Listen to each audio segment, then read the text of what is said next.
Yo, what's goody? It's Bear in the building. Thank you for tuning in to another episode of Kueen Talk. If you are new here, welcome. Make sure to hit that like button, subscribe button, leave a comment. Let us know what you think of this episode. You guys, today we have one who is a photographer, filmmaker, and food blogger and creator behind Taste the Screen, Shauntoray. Please welcome Shauntoray. Thank you for being a guest on Kueen Hello. Talk. How you doing Thanks for. today? Oh, I'm doing pretty swell. Thanks for having me. Yes, it's good to have you on here. I love your food blogs. You know, I'm a follower of it. I met you at a Beers event, and I instantly started following you. And so, when did you start becoming a food blogger and creator of that? Okay, so it kind of happened by accident. So Okay, I was actually in a coffee shop. I was editing some other photos, and I had ordered a sandwich, and I took a picture of the sandwich. Thought the picture looked really cool. I started doing a ton of research on food photography, and it just kind of blossomed from there. But it really kicked off during the pandemic. I was okay. cooking at home a lot, and I was just kind of documenting everything that I was cooking. So a lot of that really helped kind of get everything started. That's cool. So you were already into photography before you became into just like the food specifically. Yeah, I've been into photography since I was about 15 or 16 years old. I was on newspaper in high school and got to take a couple pictures for it, and then it just kind of progressed from there. Awesome. What kind of things got did you do after high school? You were in photography in high school. Like, how did that progress? Like after you got out of high school? So it was after my first year of college, actually. I was about 18 years old and I worked on my first film set. I got Okay, to be a production assistant during that time. And that just kind of got me really not just interested, but just like wanted me to gain more knowledge about filmmaking, about photography. So doing that kind of helped a lot as well. how did you get connected to that first gig? I think I answered an ad on Craigslist Really? back when you could still like put ads on Craigslist. So I'm also kind of aging myself a little bit too. But yeah, I'm pretty sure I answered an ad on Craigslist. I thought it sounded really, really cool. And I showed up and they told me what to do. And from there, it just really kind of started, not an obsession, but a Mhm. big passion. That's so awesome. Around what year was that? That would have to have been 2011, around Okay, 2011. so you're seasoned. You're seasoned with Yeah. it. Oh yeah, like a good piece of chicken, I'm seasoned. I love that. I love that. Like a good piece of chicken. Hey,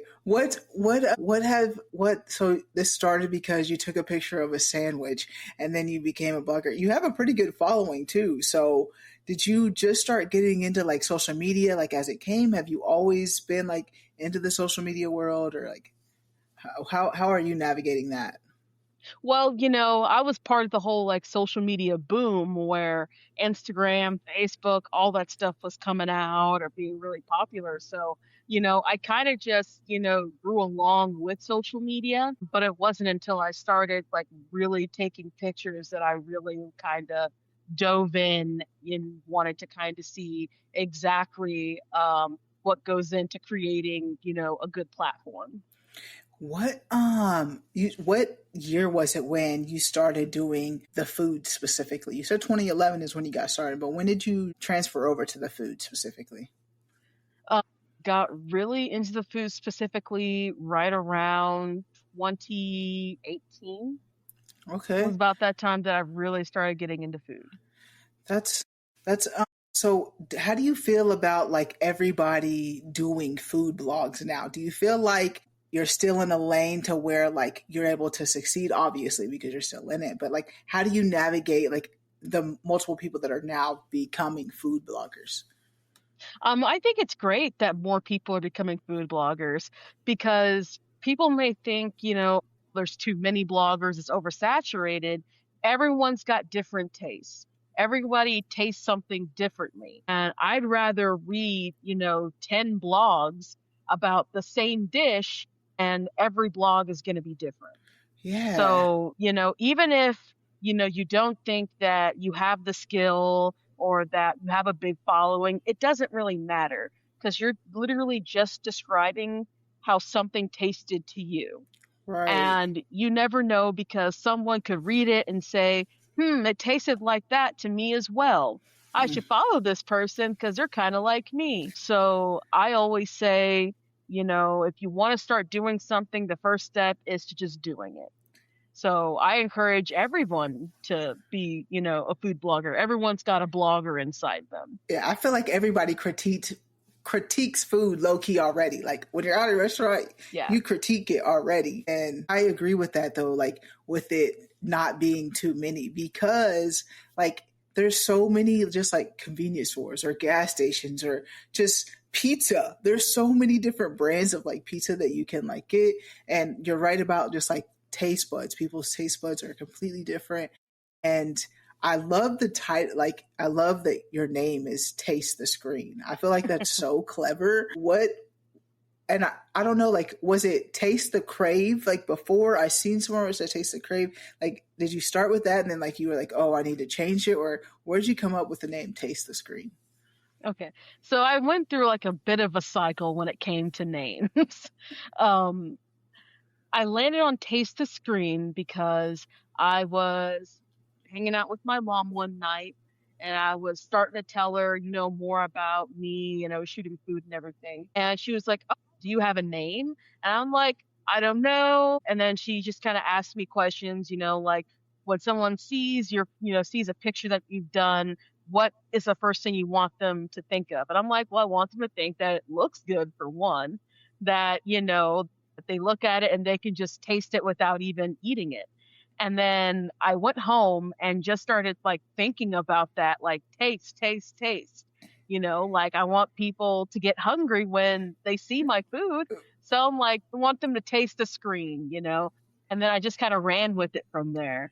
So Taste the Screen came before Taste the Crave. Taste the Crave is something I started last summer, which is a blog series of mine where I focus on different types of foods. Like I did a whole month where I ate nothing but wings Okay. and I rated and, scored the wings and everything. So yeah, Taste the Screen came before Taste the Crave.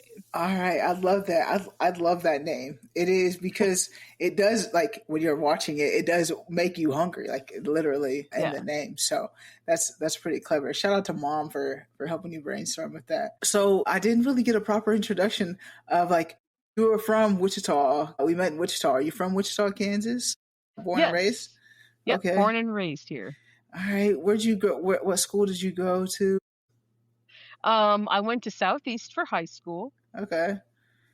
and then I went to WSU for a year for college. Yeah, so I've always been very local centered.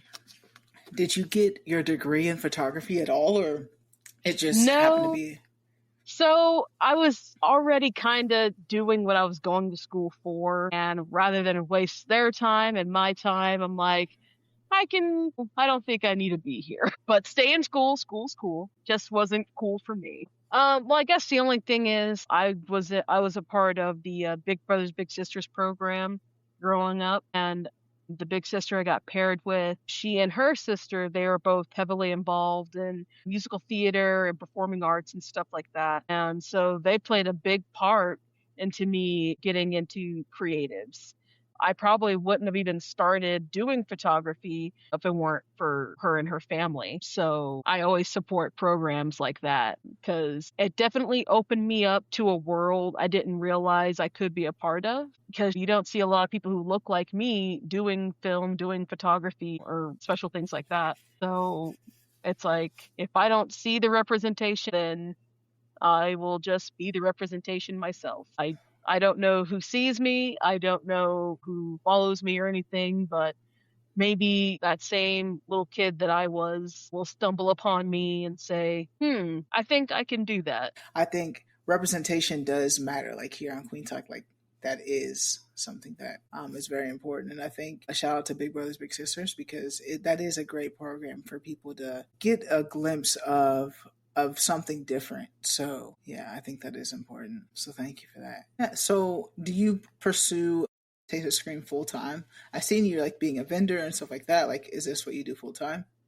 It is not. Someday I wish it could be. Right now it's just something I do on the side, but if you put in the dedication and you put in the work, who knows, where I'll be in a year or two from now. Right, and you don't just do the food, like you do photography as well, and I guess like you're a filmmaker too. So if someone wanted to reach out and have you do like photography work for them, you do that as well, right?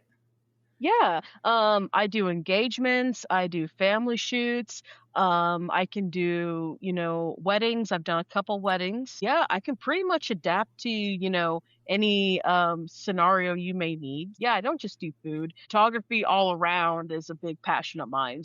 I never just want to, stick to one, type of photography. I want to do as much of it as I can. Yeah. Right.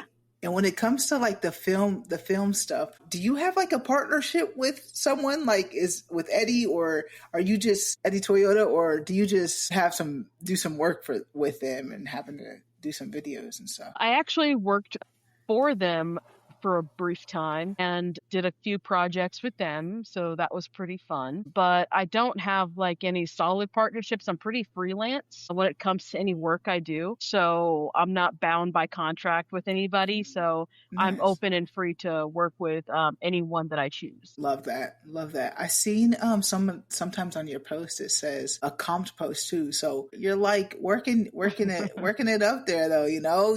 We getting somewhere. Yeah, honestly, I never, go somewhere expecting something getting comped. That never really sat right with me how some creators only wait for the invitations to go somewhere. I'll just go somewhere and, I'll take my pictures and I'm not very, conspicuous with it because I always bring my big camera with me when I go somewhere new and they'll see me take pictures and they'll ask their probing questions and then that's when they're like, oh, well, we'll take care of it for you. But sometimes I do get invited out to, different restaurants or establishments and they'll, comp the experience for me. But I always write, my true feeling about something. So whether it's getting comped or not, I'm always going to tell the truth about my experience. That's good because I don't feel like a lot of these food bloggers are honest about some food. Because I see some places that they go, and I've been there, and I'm like, but you're right. If I was, not everybody has the same taste buds, like you said earlier, though. Because I'm like, yeah, that's not that good. That place is not that good. So it is good that you give honest opinions regardless. And I feel like you just gave a little game right there if anyone wasn't paying attention. That like you don't have to go in there expecting to get it comped, but like when someone sees that you're in there being a professional and recording, like they know I could get this advertised, you're likely to get it comped. So I like that route that you take. What do you do it? Have you collabed with anybody else or like when it comes to that, you know, we have a few of those in Wichita. Have you done any collaborations? No official collaborations. The one brand that I tend to work with the most would be a local tortilla company called Pinole Blue. I've done some of their product photography. I've done some of their headshots for more corporate looks. So they're kind of like the main brand that has been consistent with coming back to me for more services. So I'd say Pinole Blue has been probably one of my big partnerships that I've had. That's dope. And when it comes to food blogging and stuff specifically, do you feel like you see representation that looks like us, like black women in the world, or what have you seen like as creators? Like you're probably more in there and you see it. It's on your For You page probably more than mine. Yeah, so as a creator, sometimes I will go to certain events and I'm the only person who looks like me in the room. I tend to not let that, become a factor to me. I just go in, do my job, do the review, and then, go home. But anytime I am the only person, in the room that looks like me, you know, I don't hide in the shadows, I go around, introduce myself and talk and make my presence known and everything. But I do wish, I saw, and maybe it's just, I just don't see because not everybody goes to everything.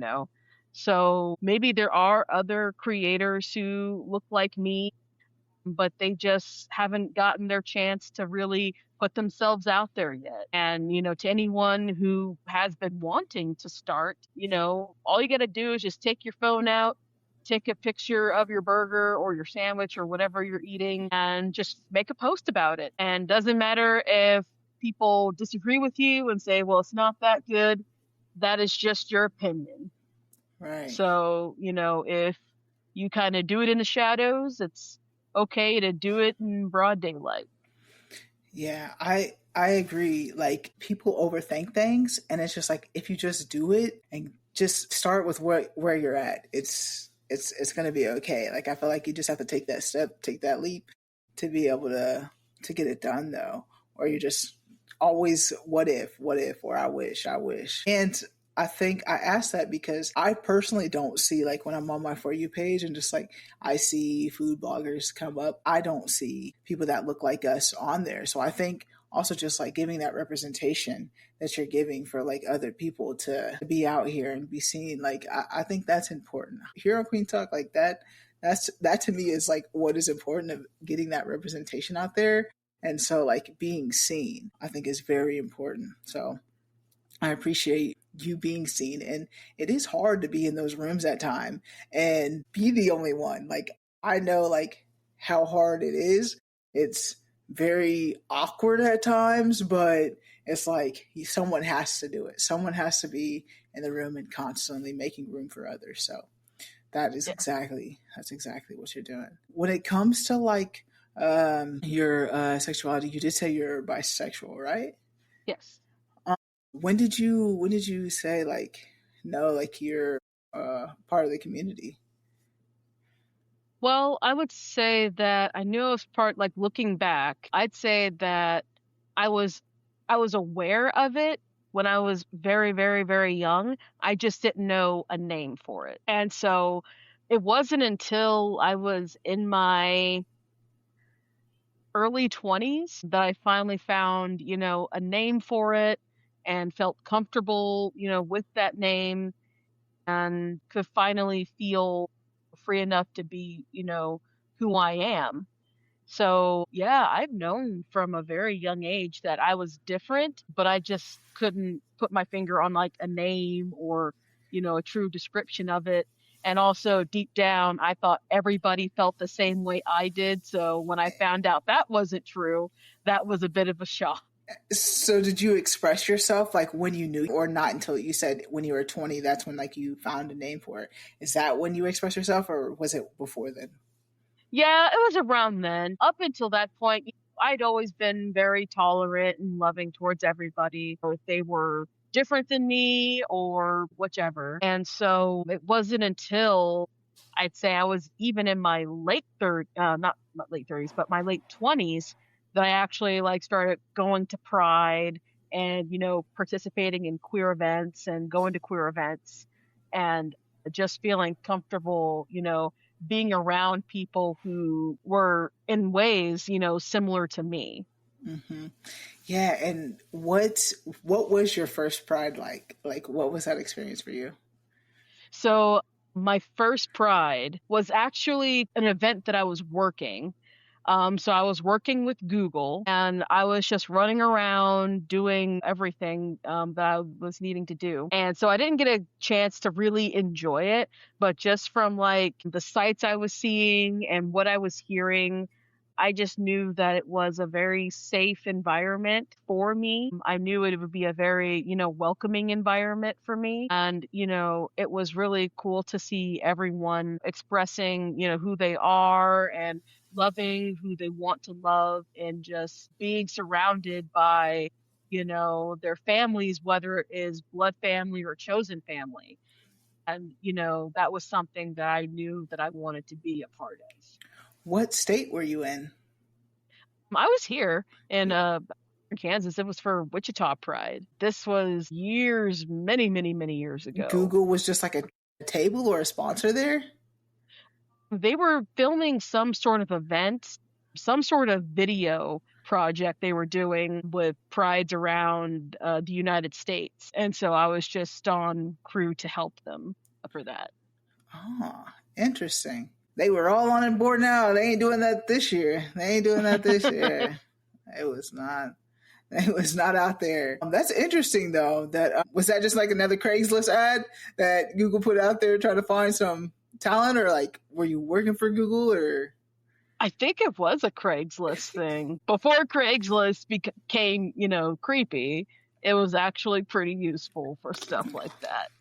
Yeah, for sure. And when you like express yourself like in your early 20s, like did you come to your family and was that a conversation that you had with them? So it was kind of like a conversation I had with different family members over time. Like the first family member that I really talked to was my sister, and she pretty much said that she figured that, I was queer, but she didn't know, exactly. But, she was very happy that I felt comfortable to come to her.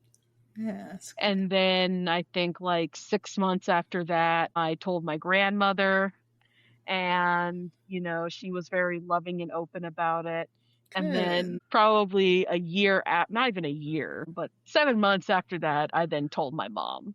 And she also said that she kind of figured but didn't know. So everybody knew but me, and she was very loving and open about it. So I was Good. very fortunate to have the more positive reaction. I know not everybody, gets that or But has that's what we had that. want for everybody. But this is what we Yeah. want for everybody. I love that. I love that. I'm so glad that this was your experience.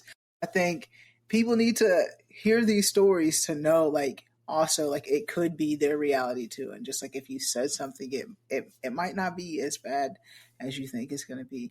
You said you waited till your mom last, like to tell your mom last.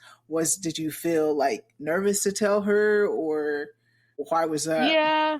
Yeah, I felt really nervous to tell her because, when I was growing up, we went to church 2, 3 times a week. So just growing up with that, I just had that fear in the back of my head, if this goes wrong, what are we doing, And so when I told her, I just kind of had in the back of my head, okay, this is what we're going to do. And she starts swinging, but she didn't.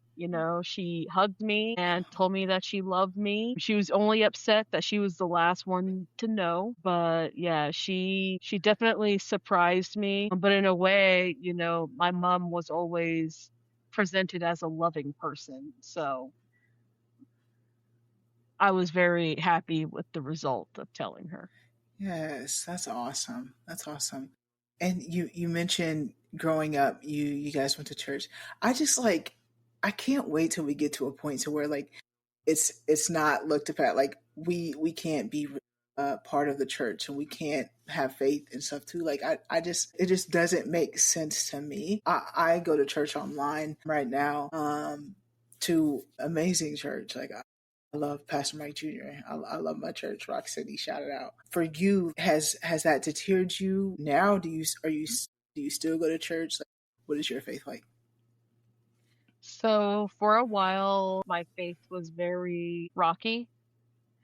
Um, because you grow up hearing that you're wrong, you're this, you're that, you're the other, and it does something to you. So I kind of had a moment to myself where if this is what this is how you feel. People aren't Not everyone's gonna love you, not everyone's gonna like you, but it's important to to keep the love that you feel inside you, to keep that going, and that's going to help you go and and just be able to live. So I still have my faith. I'm not currently going to church right now, because that's still something that I'm working through, but my faith is still there, and that love is still there, I feel. Yeah, to be completely honest, I was the same way. Like it took me a while. This is recent, within like the last few years that I've been going online to this church, and it is online just because I still have some doubts too, to just like go in person, and I'm still like waiting. Like Pastor Mark Jr., the mission is love God, love people, and make a difference. So it's like that's the motto of the church.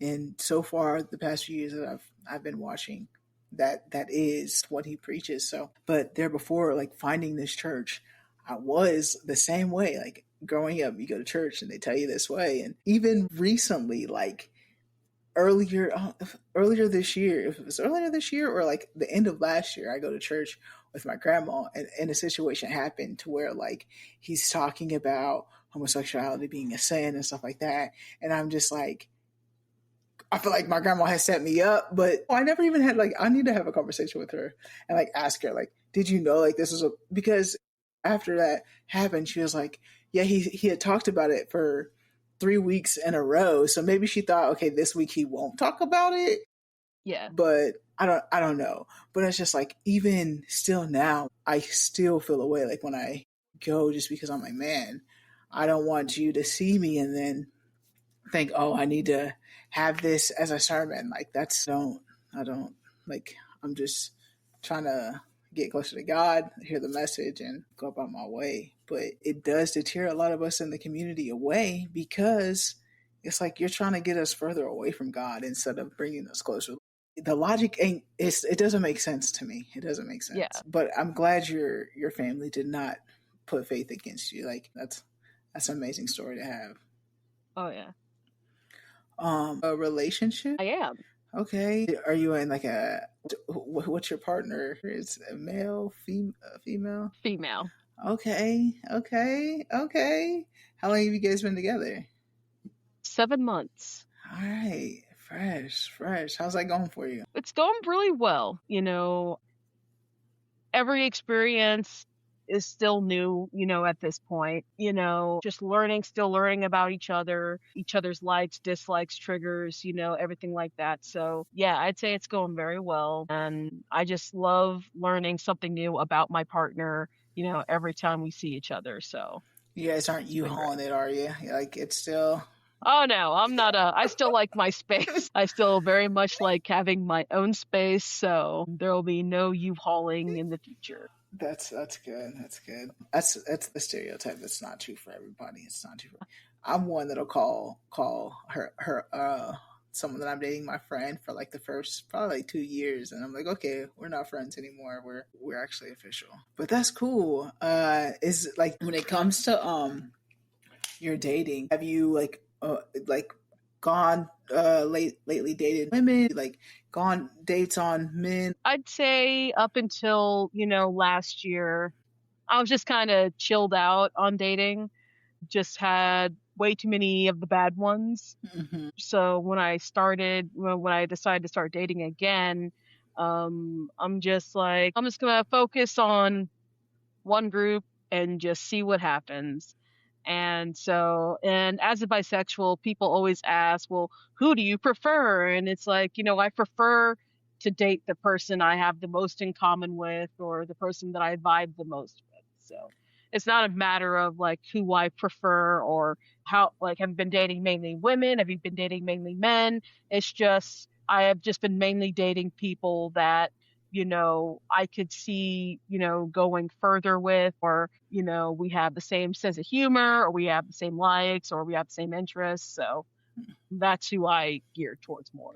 Do you get that stigma when you're in the dating, like, when you're like trying to make connections, like, oh, I don't really want to do that because you like females? Yeah. Like, Well, I've been fortunate not to get, the stigma, thrown at good. me. Yeah. And, I can't say that about, other people's experience.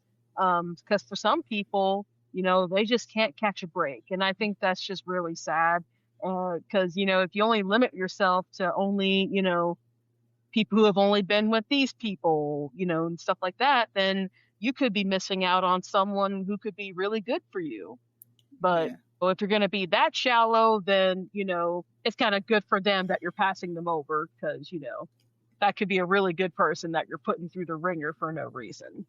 Yeah, I do think that bisexuals have a hard time in relationships, like navigating that stigma and that stereotype at times. And I ain't gonna lie, like I used to be one of those people that were like, so which one do you like more? Da da da. But I'm with someone who like, okay, I actually get it now to where it's like, okay, when you're feeling someone, it doesn't matter like about anybody else. Like you're with this one person. So I finally get it now.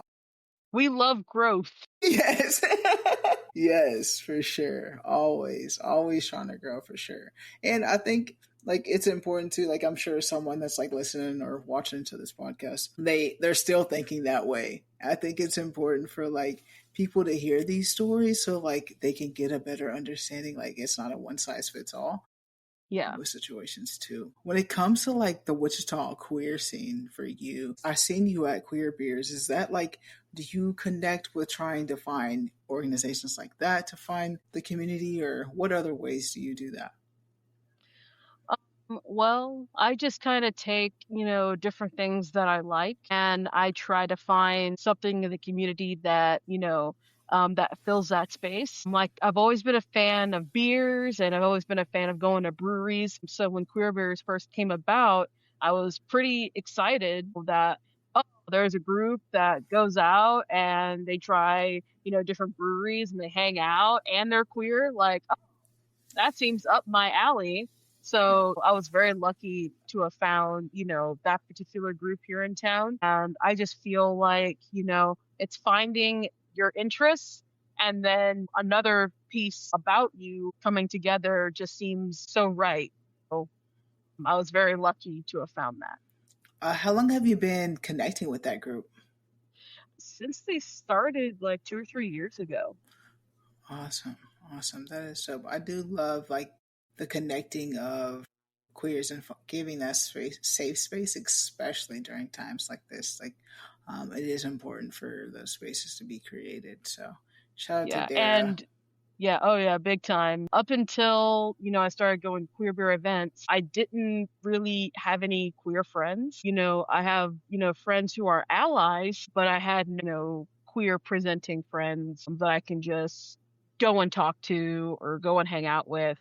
And, thanks to queer beers, I was able to develop many, friendships, with different people. And that's just been, the big win for me, um, is being able to, connect to people while enjoying a beer, while being in an environment that, is very supportive of me.